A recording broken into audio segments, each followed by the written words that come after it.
In this video, I'll be going over 10 tips that you need to know for Palworld, and I saved the most helpful for number 10. Alright, jumping right into it at tip number 1, we're going to be looking at choosing the right location for your base. So, what do I mean by this? Basically, after you place your PAL box, you're going to notice this blue outline around an area. So the mistake that what I see a lot of people are making is they're basically placing them on the side of a cliff, or maybe there's some water in the area as well, but you cannot build on the side of a mountain and you cannot build on water. So to get the full capacity out of your base, you want to get a large area like this, and luckily the game puts quite a few spots like this around the map you can get. So if you like this location, here's my coordinates in the bottom left. It's 7488. The biggest thing is once you get to a higher level, you're gonna need a lot of room. You're gonna have a ton of pals, like 20 pals roaming around your base. You really just need a lot of space to kind of place everything out, not have everything crowded, and give yourself plenty of room, and just don't make the mistake of putting the base somewhere too crowded or confined. Now, the second piece to choosing the right location is as you're leveling up, you have the stone mine and the logging mill. So you basically have unlimited stone and wood, which can be turned into everything like the palladium, the fiber. So you don't need trees nearby and you don't need stone nearby. The only thing that you actually need to make sure your base is close to, so you're not having to travel very far, is gonna be iron. Right now there's only one metal in the game, iron ingots and refined metal ingots, and they all use this ore from one rock. So again, this is a good location I kind of scoped out. If you guys like those coordinates and you like that location there, there's tons of ore around here, but that's really the only thing you need to focus on as far as like choosing the right location. So alright, tip number 2, and this actually helped so much, I can't even tell you guys. So as you're leveling up, one thing you're going to notice is that even if you're upgrading your collection percentage, basically when you're trying to craft a ton of these spheres, they get extremely expensive, mostly on the ingot side. And I mean, ore alone already takes a lot to get, and you need 100 just for a pistol. So when it comes down to 3 for 1 gigasphere, and then you get up to hyperspheres and so on, they get extremely expensive. So one thing that I would highly recommend is build a ton of these egg incubators. Once you get a flying mount, you can easily fly around, and within 10 minutes, if you're flying through the fire area or the ice area or the desert area, no matter where you're at, even the simple like starting area, you're gonna find a ton of eggs. So they kind of increase in like size and rarity, but basically the bigger the better. And if you've got like 5 incubators going at once, or if you change your settings to where they incubate immediately, you only need like 1. But do not skip out on getting the eggs, because when you're getting up to like level 25, 30, 35, 40, and you're trying to tame these creatures out here, these pals, even with the best spheres around, you're getting like a 3% chance or like a 1% chance, which you don't want to sit there and like be in the middle of combat worrying about dying or whatever. So honestly, how I get the majority of all of my creatures, unless I'm going for like a very specific one, is just go on like a 30-minute run, grab a ton of eggs, throw them all in the incubator, let them run, whether it's an hour, 30 minutes, 2 hours, depending on the size, and you're gonna start racking up creatures like crazy. So yeah, huge tip. Make sure you try to collect as many eggs as you can and keep those egg incubators rolling at all times if you have the timer on. Tip number 3.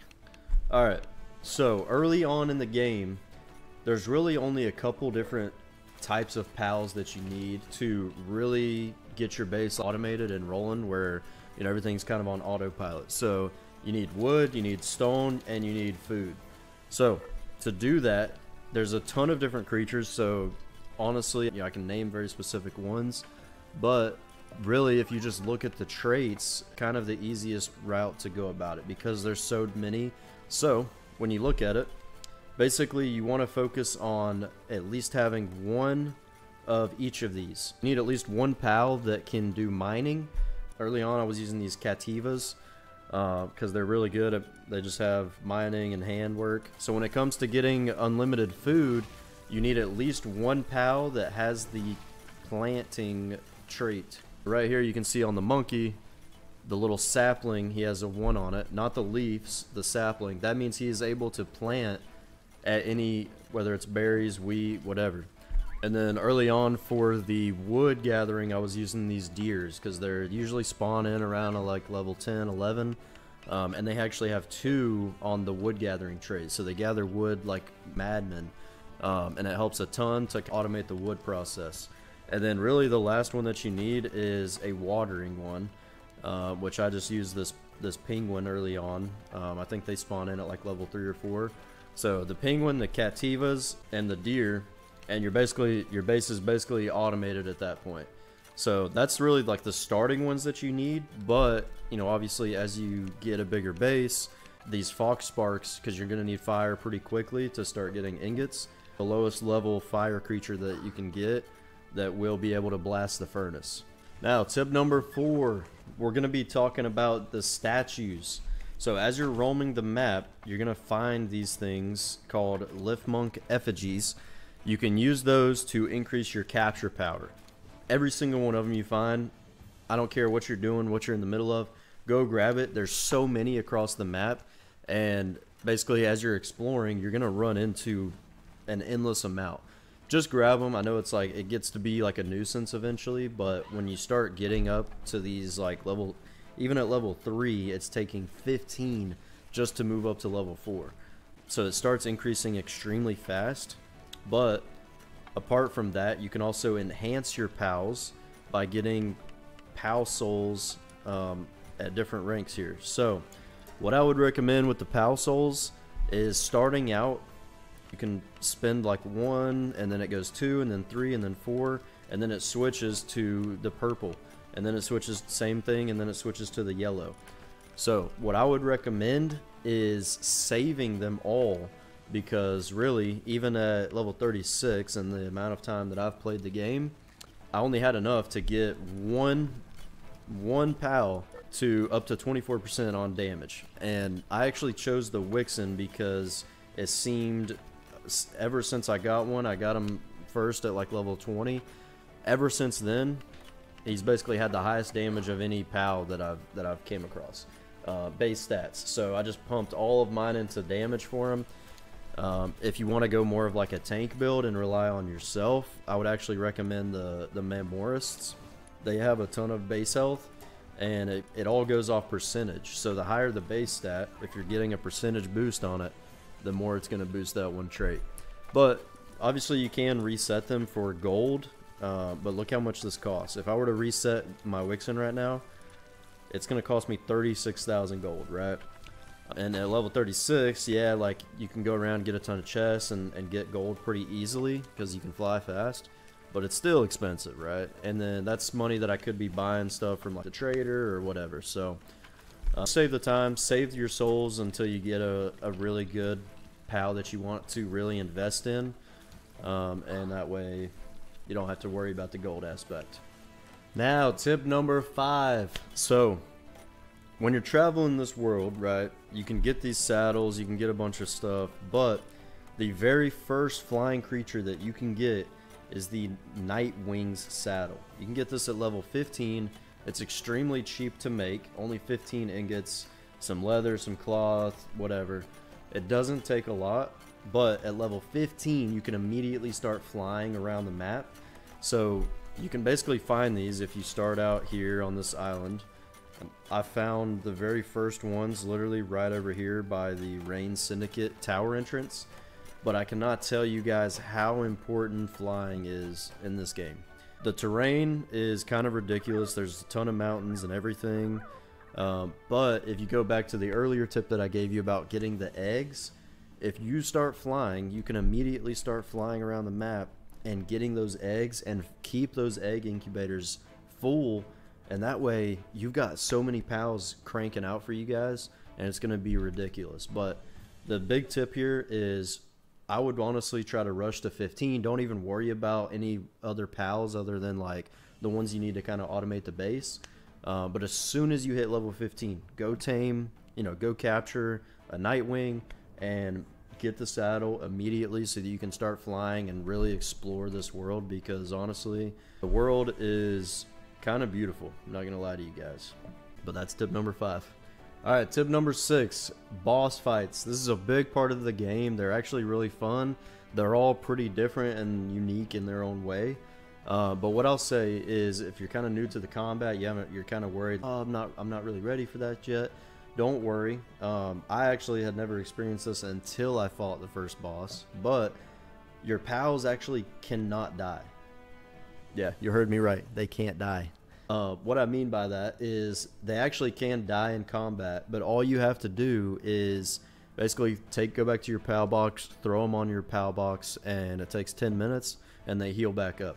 So me personally, before I knew that, I was extremely worried. I was like, I'm not fighting the boss because I don't want to lose my pals. I've got all these guys. I've invested time and all this. And I ended up dying. 2 of them ended up dying on the first boss fight, and I was like, dang. I was like, man, that sucks.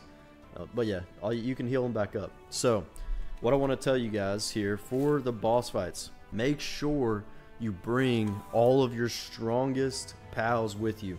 So while you're in the boss fight, all you have to do is launch them out, go fight. But make sure if you've got all your strongest ones, after they drop an ability, you can cycle through on the bottom left by pressing 1 or 3 and easily pick up the old ones, put out new ones when they get a little low, and do damage while you're doing it as well. Now right into tip number 7. When you're in a fight, obviously you can roll, you can dodge. It's pretty easy to navigate which ability they're about to use when you're in a fight. So what you can do is when you put down a pal, typically they're gonna take aggro from all the enemies that are nearby. So what you can do is actually let them take aggro, keep dodging. Now you can see he just got aggro. But when I see him charge up an attack, I'm gonna quickly pick him up and then put him back down. The aggro is gonna switch over to me for a second, and I don't even have to fight. I don't even have ammo for my gun, you can see right here. But every single time that a boss or an enemy tries to launch an attack at you, you can roll it, or if it's at your pal because they have aggro, just press E, pick them up real quick, and then you can throw them right back down. It actually resets their ability cooldown timer, so they attack right away, and it saves them from all damage. And there's no cooldown on this. You can pick them up, throw them back down as many times as you want. Nothing really happens. So it's a good combat technique to beat those higher level bosses. And that way you're not really stressing out about it. But that is tip number 7. Alright, tip number 8. This actually involves pals and trying to level up quickly. So instead of killing every single pal you can see, you do get a good amount of XP. You get the loot that they drop and everything. What I would recommend is actually, try to capture as many that you can. Because every 10 that you capture of the same species, you get a large amount of bonus XP. And you also, every time you capture a pal, if you guys didn't notice, you still get the meat and all the loot that the pal would have dropped if you had killed them. So that's what I would recommend, because the XP that you get from, getting 10 of each kind, it actually scales up with the average level that the pals are. So like the deer, for example, they kind of average out around like 10, 11, 12. You get bonus XP based around that level range, right? So that is one of the quickest ways to level up, is by capturing pals. And if you're doing this on top of my earlier tip of getting all the eggs that you find and incubating them and hatching them, you're going to have an incredible amount, an endless amount of pals in your base, for one. But you're also going to be getting a tremendous amount of XP and leveling up. And you still get all the meat and everything, which is kind of weird. Where's that meat coming from if you captured them? But we don't ask questions in Palworld. We do not ask questions in Palworld. It all makes sense. That's tip number 8. Alright, tip number 9, and honestly this one was a really close second to being the most helpful of all of the tips. So, as you can see under base info, I've got 13 out of 13 pals working hard right now. They're grinding away, they're mining, they're doing this and that. But I actually want to smelt some charcoal, right? I start this up. I don't have a pal that's going to come work on this. Okay, well, one just got assigned, but I actually want him to stay over there and keep getting stone, right? What you can do is you can have one additional pal working in the village at any given time. So I've got my trusty pal Wixen here. I'm going to throw him directly at this, and he's going to go to town. He's going to start burning this up. Now big boy over here can go back to work, you know, getting some stone for me, and I can stand here and let him work on this. So it doesn't just work for this, you can actually do it with crafting. Let's say I want to finish up this ammo right here. I just throw Wixen right at the crafting table and he starts to work away. Then I can tag in, tag team, help him out, whatever it is. But you can have one additional worker, and whatever, you know, pal you throw out, they're gonna go to work. If I throw out big boy, he'll start gathering some trees for me if I throw him at the trees. So it just helps a ton, and when it comes down to it, automation is everything. And the quicker you can get your resources, quicker you can get leveled up, whole 9 yards, the better. So keep this in mind, keep your guys ready to roll, and yeah. And that's tip number 9. Now, the best for last, tip number 10 is gonna be, what I would recommend is put all of your focus on upgrading your base. Get it to a point where it is automated. So if you go to your PAL deck, view missions, they're gonna give you 1 to maybe 3 missions at a time. Complete these, and every single time you level up is 1 additional PAL that can be working at any given time. And then once you get to a certain level, you can actually build 2 bases and have 1 base fully automated, and you can have a second one where you can pull in 13 more or however many more PALs to have them working as well. So you got 2 bases running at once, getting all the materials that you would ever need, and so on. Now, when it comes down to the base creation, there's only a couple things that you need to fully automate it. And what is that? What you're gonna need is a logging site. Pretty cheap. You need wood, stone, and palladium fragments. And then you also need a stone pit, which is gonna be stone, wood, and palladium fragments. And once you got that, you have unlimited fiber, you have unlimited wood, you have unlimited stones, you have unlimited. And then to automate your food so that your pals not only create food, but they also feed themselves, all you need is a berry plantation and a feed box. So once you have those 4 things, your base is basically fully automated. Your pals will have food, they'll feed themselves, they'll sleep with their beds, and then when they wake up, they will go to work getting you stone and wood. And then you can turn that into anything. All you got to do on your end is go out, get the iron and some of the other rare materials. And then you never want to run into a scenario where you want to build something and you got to go get more stone. That's for poor people. Or you got to go get more wood. That's for poor people. Don't be that guy or that girl. Alright? Automate your base, get it leveled up, focus on that, and your game will be rolling and you'll be having a good time. But comment below which tip was your favorite, or if you got any tips that I missed, please let me know. I'm still learning this game just like all of you. But these are some of the things that I found that helped me the most. So I'm going to be dropping a few more vids on this game. I've been absolutely loving it. Honestly, I think the game is way better than what people think it is. And there's still so much that I haven't explored. There's literally a whole sand terrain that I saw and I haven't been to yet.